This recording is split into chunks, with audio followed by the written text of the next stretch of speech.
One other modification I forgot to mention is these 3D printed, I guess, bumpers, front bumper.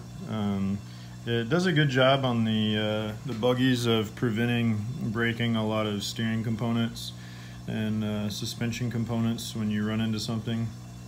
All you have to do is go to Shapeways and order them.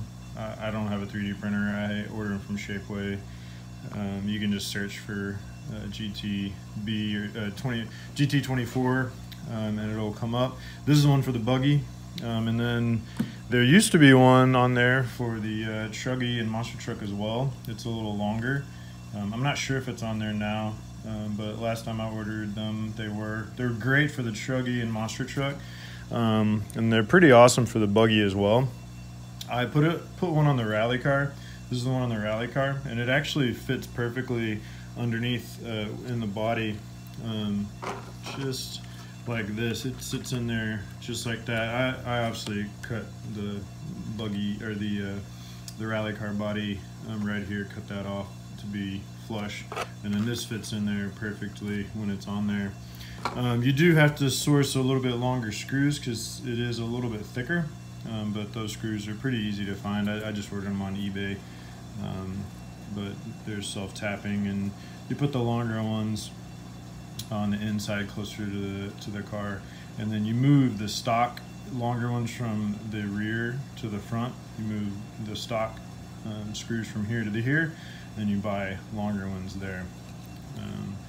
But anyways, they do a great job of protecting all the suspension components on these GT24s. Probably the best modification, especially if you're going 2S on the GT24s, is buying this. It's a 5/16 by 3/4 by 1/16 rubber washer. I believe I got this at Home Depot. Might have got it at Lowe's, but I think Home Depot. Anyways, I'll break down the slipper clutch in a second so you can see how it works. But basically, you take this part of the slipper clutch apart, you flip it upside down, and then you put this rubber thing in there. And let's see if I can get it to focus in there. So I'll show you how it works. It allows a little bit of slip, so I'm holding the tires so they can't spin. And then, I don't know if you can see, it actually will allow it. See, it's not turning, the tires aren't turning, but I'm turning the motor. It's allowing a little bit, but that is pretty tough to do. It's allowing a little slip, but not much. And if you can see in there, you take the washers that are normally surrounding that, you put one up there. I'll show you in a minute when I break it down, but that's what it looks like when it's all together. And really all you have to do is buy this because all the washers and stuff are already on the car. But this is what you need to source. A couple other modifications that I do on these GT24s is I normally order the metal spur gear there on the motor. Sometimes I do, sometimes I don't. Carisma has them in 12, 13, 14 tooth, so you can change it up a little bit. I've got the metal one on there. This is the stock plastic one that comes on there. Really haven't had issues with any of them at all, but yeah, if you want to upgrade to a metal one, that's cool. Also, one of the things that I recommend is the wheel nuts. They're M2s, M2 wheel nuts. I normally get the nylon lock nuts. You can get them on eBay. It's just the M2 lock nuts. They're very tiny. Carisma does offer them for sale for the MSA 1E 1/24th scale off-road. So you can see that they're made for the wheels. They look really nice. Or you can just get, I mean, these are probably about $5 for a set, but on eBay you can find them for like $1.50 for like 10, and this is just a set of 4. But they're, as you can see on here, just M2 wheel lock nut set. You can get them any color you want on eBay, or these Carismas. I think they come in blue and black. I've got the black ones here as well. But the ones on eBay work just as well. I got these red ones on eBay. I think these are red. You can see them in there. I think I got blues in the back here, and then reds in the front on the truggy.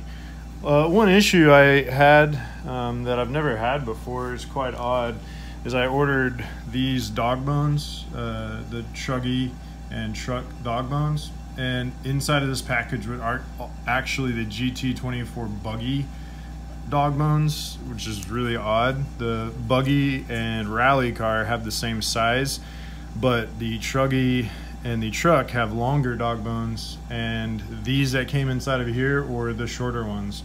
The i20 and Subaru come with even shorter dog bones, or even smaller. So there's actually 1, 2, 3 different size dog bones. You get the i20 and Subaru super short dog bones, and then a little bit longer GT rally and buggy ones, and then the super long truck and truggy dog bones. So you got to be careful on that.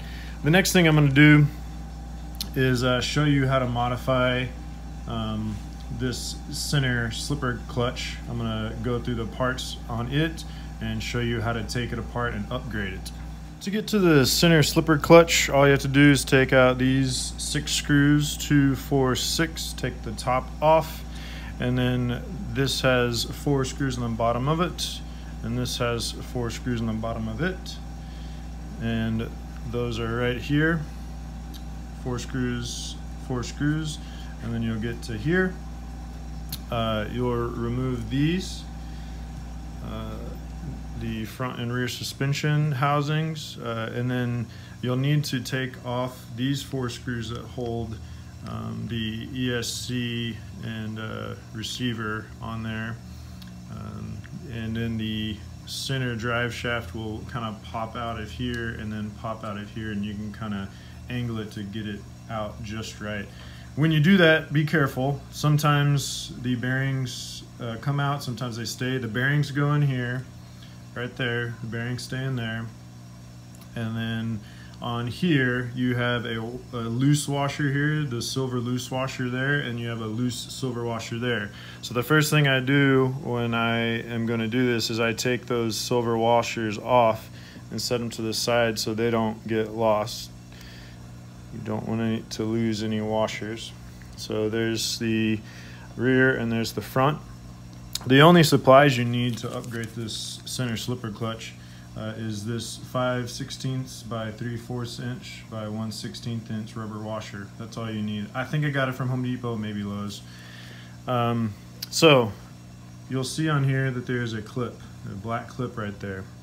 After the black clip, there's a washer, a spring, a washer, and then this thing right here.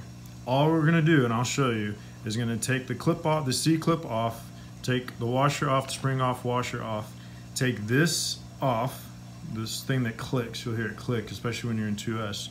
You're gonna slide this on to the plate there, and then this center thing, the big thing with the edges there, you're gonna flip it upside down, put it back on there, and then I'll show you the rest. Because you have a couple of options. To take the center clip off, I normally just get a flathead and just place it in there and then just pop it right off. It comes off pretty easily. So in order, you can see there's the washer, there's the C clip, and then here's the next washer, there's the spring, there's the washer. I'll move the other washer out so you can see the washer, C-clip washer, spring, washer, and then right here, this is what we're gonna need to be changing, flipping around. So see, I just pushed it out a little bit to get it going, and then it just comes right on out.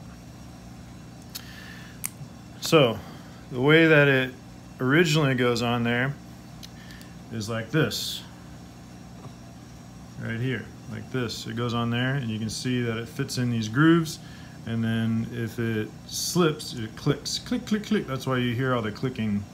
Okay, if it's slipping, you'll hear the clicking. Well, what we want to do is we want to tighten it up a little bit. So in order to do that, what you're going to do is take this just like it is. You don't flip this part. You get your rubber washer. You put the rubber washer down on there, and then you see how there's a little hole in the middle now. Well, that hole in the middle is where this is going to go if you flip it upside down. Okay, so it originally goes on there like that. You flip it upside down so that this little shaft right here will go in the middle of your washer. Okay, so that's stock. Flip it upside down, and then you place it back on there. Make sure that the washer goes right in the middle. So I missed it a little bit. It's hung on the edge. There we go. Right in the middle. So there we go. So now you'll see that there's a little a rim around the edge right there. That's where your spring is going to go. Okay. So originally stock, it's washer, spring, washer, C-clip, washer. And remember, these two washers are different than the outside washers. The outside washers are smaller. The inside washers around the slipper clutch are bigger. Okay. So what you're going to do is, instead of washer, spring, washer, C-clip, you're going to go spring. Okay. After you flipped it upside down, you're going to put spring. So you see how the spring seats down nicely in there? It perfectly seats down in there nicely. Now, this is where you have two options. You can either put one washer and the C-clip back on there, and look, you'll get a little bit of tension. So you get quite a bit of tension, and that's going to give you a pretty tight. But if you want to lock it up even more, what you can do is take this other washer and put it on there as well, and then put your C-clip. So if you're doubling up the washers on top of the spring and then putting your C-clip, it's going to be super tight, super tight. You really don't want to do that if you're drifting. For most use, I typically just do one washer. So the only thing you're taking off is one washer. You're going to eliminate one washer, and you're adding the rubber washer. Okay, so this is the way I do it. I'll put the C-clip back on there, and I'm going to run it with the one washer on top. You can put two. I've done two if I'm going to drift it, but if I don't want it to be super tight, I want to save the gearing and the motor, I'll go one. It's tight enough. It really doesn't slip much, but you don't get the clicking at all. That's why this is one of my favorite modifications on this. You don't get any of the clicking anymore. If it slips, it just slips a little bit. You can see what it does. See, it just slips a little bit and then it grips again. I'll put the C-clip back on there so you can see how it works with just one washer.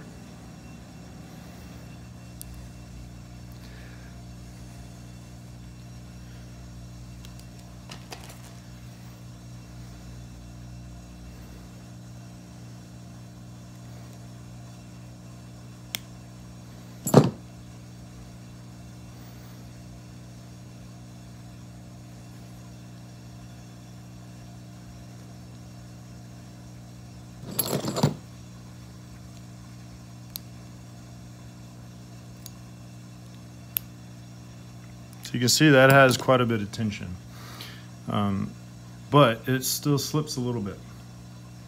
It holds, and then if I try to turn it, it's really hard. It's pretty hard to turn, but it still slips a little bit. See that? It's slipping. It'll go, and then if I put resistance, it'll slip a little bit. If you want to lock it down even more, like I said, you can fit that other washer in there, but you can see how much tension's on there. It's quite a bit of tension. That's about like stock tension. But if you want a little bit more, put the other washer on the other side of that C-clip. I won't show you how to do that. It's pretty simple. You might have to use some lock pliers to get it to seat down, but you can see how much slip you're going to get with that. I'm holding it pretty tight, and you do get some slip.